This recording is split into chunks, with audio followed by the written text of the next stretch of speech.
مجھے ایک سائے نے پکڑ لیا۔ رات کے 10 بجے تھے جب بلال نے پہلی بار اس ویران حویلی کو دیکھا جس کے بارے میں پورے گاؤں میں خوفناک کہانیاں مشہور تھی۔ اس حویلی کو لوگ آخری مہمان کی حویلی کہتے تھے کیونکہ مشہور تھا کہ جو بھی یہاں ایک رات گزارتا ہے وہ اگلی صبح زندہ نہیں رہتا۔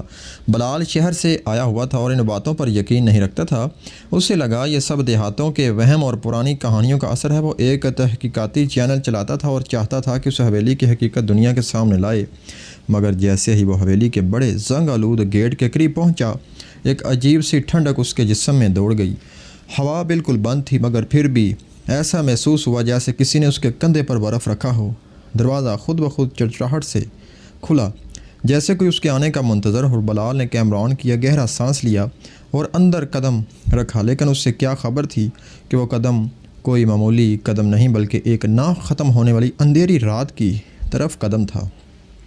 حویلی کے اندر داخل ہوتے ہی بلال کو نمی اور بوسیدہ لکڑی کی بو نے لپیٹ میں لے لیا۔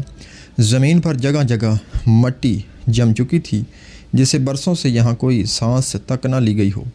اس نے ٹارچ جلائی تو دیواروں پر لٹکی پرانی تصویریں نظر آنے لگی۔ تصویروں میں ایک ہی خاندان دکھائی دیتا تھا مگر ہر تصویر میں ان کے چہرے عجیب طرح سے دھندلے تھے جیسے وقت نے ان سے زندگی چھین لی ہو۔ بلال نے ایک تصویر کو قریب جا کر دیکھا تو اسے محسوس ہوا کہ اس تصویر میں دکھایا گیا شخص اس کو گور رہا ہے۔ اس نے فوراً نظریں ہٹا لی مگر دل میں عجیب سی گھبراہٹ بیٹھ چکی تھی۔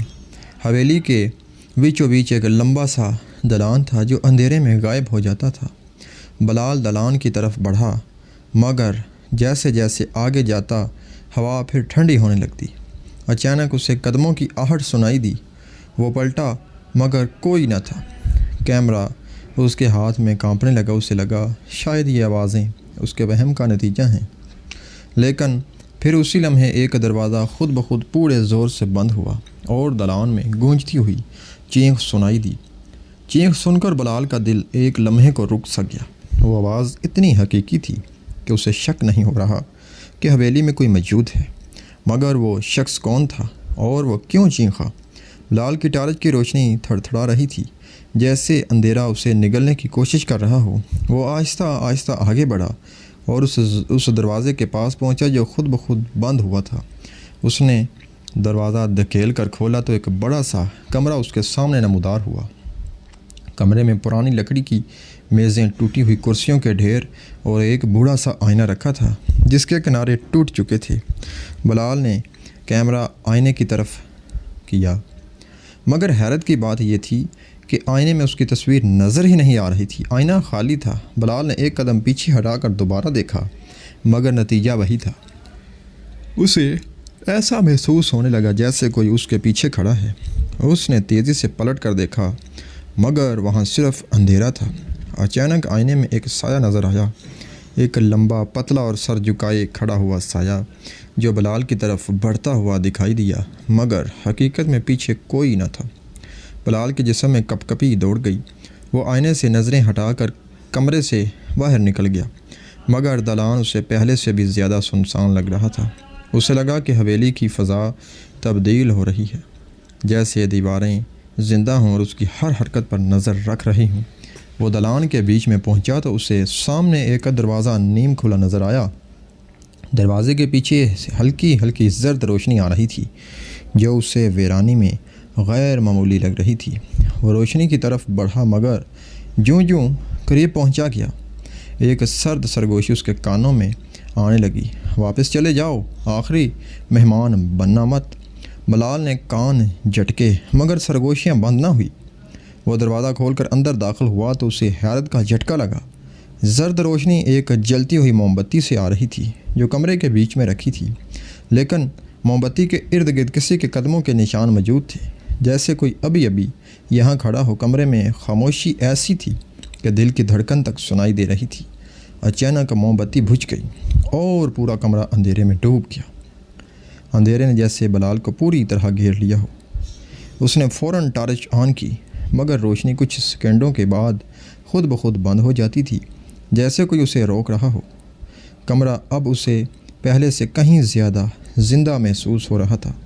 دیواروں سے خراشیاں سنائی دینے لگی جیسے کوئی ناخنوں سے انہیں کھرچ رہا ہو۔ بلال کا سانس پھولنے لگا۔ اس نے کمرے سے نکلنے کی کوشش کی مگر دروازہ بند ہو چکا تھا۔ وہ زور لگاتا رہا مگر دروازہ ٹس سے مس نہ ہوا۔ پھر اچانک کمرے کے کونے سے ایک دبنگ آواز گونجی، ایک بھاری سانس لینے کی آواز۔ بلال نے ٹارچ دوبارہ جلائی تو روشنی سیدھی کمرے کے کونے میں پڑی۔ وہاں کوئی کھڑا تھا، وہ قد میں لمبا، سراپا کالا اور چہرے کے بغیر تھا۔ صرف 2 سرخ آنکھیں تھیں جو بلال کو گھور رہی تھی۔ بلال کے ہاتھ سے کیمرہ گر گیا اور اس کی ٹانگیں لرزنے لگی۔ وہ پیچھے ہٹنا تھا مگر وہ سایہ اس کی طرف بڑھتا جا رہا تھا، آہستہ آہستہ مگر یقین کے ساتھ، جیسے وہ اسے کئی سالوں سے جانتا ہو اور اس کا انتظار کر رہا ہو۔ بالآخر دروازہ ایک جھٹکے سے کھلا اور بلال بھاگتے ہوئے باہر نکلا مگر حویلی اب اسے پہلے جیسی نہیں لگ رہی تھی۔ دالان کا نقشہ بدل چکا تھا، راستے لمبے ہو گئے تھے اور دروازہ غائب ہو گئے تھے۔ اسے احساس ہوا کہ حویلی ایک عام عمارت نہیں بلکہ ایک زندہ وجود ہے جو اپنی مرضی سے شکل بدلتی ہے۔ بلال کو اپنی سانس گلے میں اٹکتی محسوس ہوئی۔ اس نے موبائل نکال کر باہر کال کرنے کی کوشش کی مگر سگنل بالکل نہیں تھی۔ اچانک اس کے موبائل کی سکرین خود بخود آن ہوئی اور اس پر ایک پیغام نمودار ہوا، تم واپس نہیں جاؤ گے، تم آخری مہمان ہو۔ بلال نے موبائل پھینک دیا اور دیوانہ دار بھاگنے لگا۔ اس کے قدموں کی آواز پوری حویلی میں گونج رہی تھی مگر ماحول کچھ ایسا تھا جیسے کوئی اس کے ساتھ ساتھ چل رہا ہو۔ اس کے کانوں میں ایک مدھم ہنسی سنائی دی جو لمحہ بہ لمحہ تیز ہوتی جا رہی تھی۔ وہ رکا مگر ہنسی نہ رکی۔ اسے ایسے لگا جیسے کوئی اس کے پیچھے کھڑا ہے۔ بلال نے ہمت کرتے ہوئے آہستہ آہستہ پیچھے مڑ کر دیکھا مگر وہاں کوئی نہیں تھا۔ پھر بھی اسے لگ رہا تھا کہ کوئی اس کے گرد سانس لے رہا ہو۔ فضا میں عجیب سی نمی اور سرند بڑھ گئی تھی۔ لکڑی کے پرانے دروازے خود بخود چڑچڑاتے جیسے حویلی اسے گمراہ کرنے کے لیے راستے دکھا اور چھپا رہی ہو۔ وہ ایک لمبے تاریک راہدار میں داخل ہوا جہاں دیواروں پر لٹکے تصویری فریم ہلکے ہلکے ہل رہے تھے جیسے زندہ ہوں۔ اچانک ایک فریم زمین پر گرا اور اس شیشے میں بلال نے اپنی تصویر دیکھی مگر وہ تصویر ہنس رہی تھی جبکہ وہ خود خوف سے کانپ رہا تھا۔ بلال نے گھبرا کر تصویر توڑی مگر شیشہ ٹوٹنے کی آواز پورے حال میں کسی اذان کی طرح پھیل گئی اور اس کے فوراً بعد ایک لمبا سایہ دیوار پر نمودار ہوا۔ وہ سایہ آہستہ آہستہ قدم اٹھاتے ہوئے اس کی طرف بڑھ رہا تھا جبکہ بلال کے قدم پیچھے ہٹنے سے بھی انکاری تھے، جیسے اس کا جسم سن ہو چکا ہے۔ سایہ اس کے ایک قدم کے فاصلے پر پہنچا اور اس کی سانس بلال کے چہرے سے ٹکرائی، ٹھنڈی اور بے روح۔ بلال نے پوری طاقت لگا کر خود کو پیچھے دھکیلا اور سائے سے دور بھاگا۔ اس بار وہ ایک بڑے ہال میں جا پہنچا جہاں سیکنڈوں دیا سلائیاں فضا میں خود بخود جلتی اور بجھتی نظر آ رہی تھی۔ کمرے کے بیچ میں ایک پرانی جھولتی ہوئی کرسی رکھی تھی اور کرسی پر بیٹھا ایک دھندلا سا وجود ہلکے ہلکے آگے پیچھے جوڑ رہا تھا۔ بلال کی آنکھیں خوف سے پھیل گئی مگر اس سے پہلے کہ وہ پلٹے وہ وجود ایک دم رک گیا۔ آہستہ آہستہ اس نے اپنا سر اٹھایا مگر سر اٹھاتے ہی اس کا چہرہ سیاہ دھوئیں کی طرح ہوا میں تخلیل ہو گیا۔ بلال کی سانسیں بے ترتیب ہو گئی۔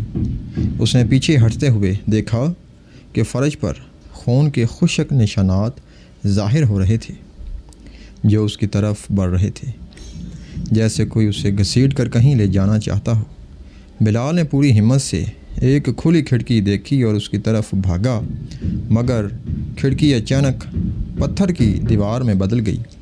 حویلی پھر اپنی شکل بدل چکی تھی۔ اسے یقین ہو گیا کہ یہاں سے نکلنا صرف بھاگنے سے ممکن نہیں بلکہ شاید اسے وہ سمجھ نہ ہو جو حویلی چاہتی ہے۔ ہوا اچانک رک گئی اور ماحول میں ایک غیر مرئی دباؤ پیدا ہوا۔ بلال نے دیکھا کہ اس کے سامنے زمین پر ایک لکیر کھینچ رہی ہے جسے حویلی اسے اشارہ دے رہی ہو کہ یہاں کھڑا ہو۔ اس نے تھوک نگلا اور آہستہ آہستہ اس لکیر کے اوپر قدم رکھ دیا۔ فوراً ہی پورا کمرہ لرزنے لگا، دیواروں پر لگی تصویریں الٹنے لگیں اور چھت سے مٹی جھڑنے لگی۔ اچانک بلال کے سامنے ایک دروازہ نمودار ہوا، وہی دروازہ جو اس نے پہلی بار اندر آتے ہوئے دیکھا تھا۔ اس دروازے کے اوپر ایک جملہ خون سے لکھا تھا، فیصلہ تمہارے ہاتھ میں ہے۔ بلال نے کپکپاتے ہاتھوں سے دروازہ کھولا، مگر اندر حویلی کا باہر نہیں بلکہ اس کا اپنا ہی گھر نظر آیا۔ اس نے حیران ہو کر قدم باہر رکھا اور جیسے ہی باہر آیا دروازہ اس کے پیچھے زور سے بند ہوا اور غائب ہو گیا۔ بلال سڑک پر بے یار و مددگار کھڑا رہ گیا، مگر اس کے موبائل پر ایک نیا پیغام آیا، تم نکل تو گئے ہو مگر ہم تمہارے پیچھے ہیں۔ ارد گرد خاموشی چھا گئی، مگر بلال کو یقین تھا کہ وہ تنہا نہیں۔